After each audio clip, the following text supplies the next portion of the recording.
Hello guys, आज मैं rent a girlfriend के चैप्टर 392 को एक्सप्लेन करने वाला हूँ। लास्ट चैप्टर में याईमोरी ने कासुया को मिजुहारा के बारे में सब कुछ बताया था। उसका बहुत बड़ा प्ले आ रहा है, इसीलिए वो 1.5 महीने बॉयफ्रेंड नहीं बनाएगी, जिसका मतलब है उसके बाद वो कासुया को हाँ कर देगी। अब वो कहती है ये टाइम प्लानिंग का है, मैंने चेक किया है 10 जुलाई को संडे है, शायद वो दिन उसके प्ले का आखिरी दिन होगा, मतलब 11 जुलाई तुम्हारा दिन होगा, ये तुम्हारी एनिवर्सरी का दिन बनेगा। कासुया कहता है इतनी आगे की मत सोचो, मैं नर्वस हो जाता हूँ। याईमोरी कहती है अगर सच कहूँ तो अगर तुम अभी भी उससे कह दो कि तुम उससे प्यार करते हो तो बात बन जाएगी, पर तुम उसकी फीलिंग की रिस्पेक्ट करना चाहते हो, है ना? कासुया कहता है हाँ, मैं वेट कर सकता हूँ, मैं उसके काम के बीच में नहीं आऊंगा। याईमोरी कहती है मुझे पता था तुम यही कहोगे। वो कहती है मिजुहारा को भी पता है तुम उसे दोबारा प्रपोज करोगे, इसीलिए मुझे नहीं लगता वो कोई और प्लान बनाएगी। 1.5 महीने तक तुम कुछ नहीं कर सकते, पर इसके अपोजिट तुम जितनी चाहे उतनी प्रिपरेशन कर सकते हो। अपने 100% को 120% तक ले जाओ, जो करना पड़े वो करो। तुम एक बार रिजेक्ट हो चुके हो, अब हमें सोचना होगा कि इस बार तुम क्या बेहतर कर सकते हो। मैंने सुना था तुम मिजुहारा के क्वेश्चन का आंसर नहीं दे पाए थे, ये बुरा है। कासुया को याद आता है मिजुहारा ने उससे प्यार के बारे में क्वेश्चन किया था कि वो कैसे कह पाया कि वो उससे प्यार करता है। याईमोरी कहती है तुमने कहा था तुमने रात में उसे अपनी फीलिंग्स बताई थी जब तुम उसे कैरी करके ले जा रहे थे, पर जब तक मिजुहारा उस क्वेश्चन के बारे में सोचती रहेगी तुम्हें इम्प्रूव करना होगा।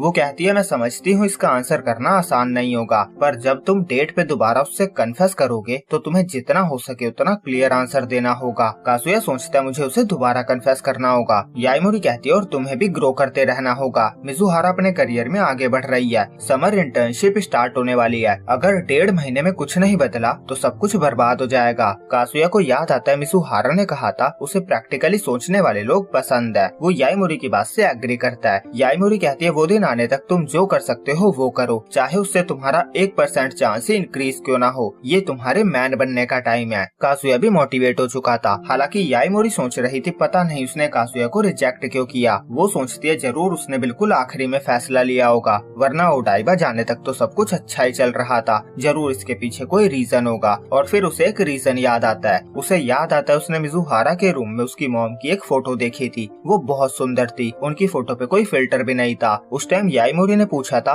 क्या वो भी उसकी तरह शोज और प्ले में इंटरेस्टेड थी। मिजुहारा ने कहा था मैं ये तो नहीं कहूंगी कि उन्हें इंटरेस्ट नहीं था, बस उनकी शादी बहुत जल्दी हो गई थी, वो बहुत पॉपुलर थी, उन्होंने 19 की उम्र में मुझे जन्म दिया था और उनका पार्टनर भाग गया था, उनका शरीर पहले से कमजोर था और 23 साल की उम्र में वो गुजर गई थी। याईमोरी कहती है सुनकर बुरा लगा। मिजुहारा कहती है उस टाइम मैं बस 4 साल की थी। याईमोरी कहती है मेरा मतलब उसे पार्टनर कहने से था। फिर मिजुहारा ने गुस्से से कहा था मैं उसके बारे में कुछ नहीं जानती, उसे तो डैड कहना भी स्टूपिड लगता है, मुझे नहीं पता उन दोनों के बीच क्या हुआ था। ये भी पॉसिबल है कि इसमें सिर्फ मेरी मॉम की ही गलती हो, और वैसे भी फीलिंग्स तो हर टाइम बदलती रहती है। इन बातों को याद करके अब याईमोरी सोचती है ये मेमोरीज धुंधली हो गई है, पर इसी वजह से वो लड़कों पे भरोसा नहीं कर पाती, यही रीजन होगा कि वो इतना बड़ा कदम नहीं उठा पाई। चाहे कासुया जितनी बार भी कह ले कि वो उससे प्यार करता है, पर अगले दिन ये चेंज होने की पॉसिबिलिटी रहेगी, और ये सब उसे उसके डैड की वजह से लगता है। फिर वो सोचती है पर फिर भी उसने किस किया, चाहे उसने कुछ भी सोचा हो। तभी कासुया कहता है मैं करूंगा, मिजुहारा ने अपना डिसीजन ले लिया है, मुझे भी उसकी तरह एफर्ट्स करने होंगे, अगर यहाँ बात उसके लायक इंसान बनने की है तो मैं जो कर सकता हूँ सब करूंगा। याईमोरी कहती है ये हुई ना बात। कासुया कहता है तुम देखती जाओ, मैं पहले से भी ज्यादा मेहनत करूंगा, 11 जुलाई मेरा गोल है, मैं ऐसा इंसान बनूंगा जिसके साथ होने से उसे प्राउड फील होगा। फिर सीन मिजुहारा पे आता है। वो रात में घर के बाहर बैठी हुई कुछ सोच रही थी, उसे बिलीव नहीं हो रहा था उसने किस किया। वो उमी को मैसेज करती है मुझे तुमसे किसी बारे में कुछ बात करनी है, और यहीं पे ये चैप्टर एंड होता है। ऑनेस्टली कहूँ तो यहाँ तो मुझे भी बेकार लगा, मतलब यार इसके पास बात करने के लिए बस ओमी ही बचा था क्या? इससे बढ़िया तो ये होता कि ये डायरेक्ट कासुया से बात कर लेती और सब कुछ सॉर्ट कर लेती।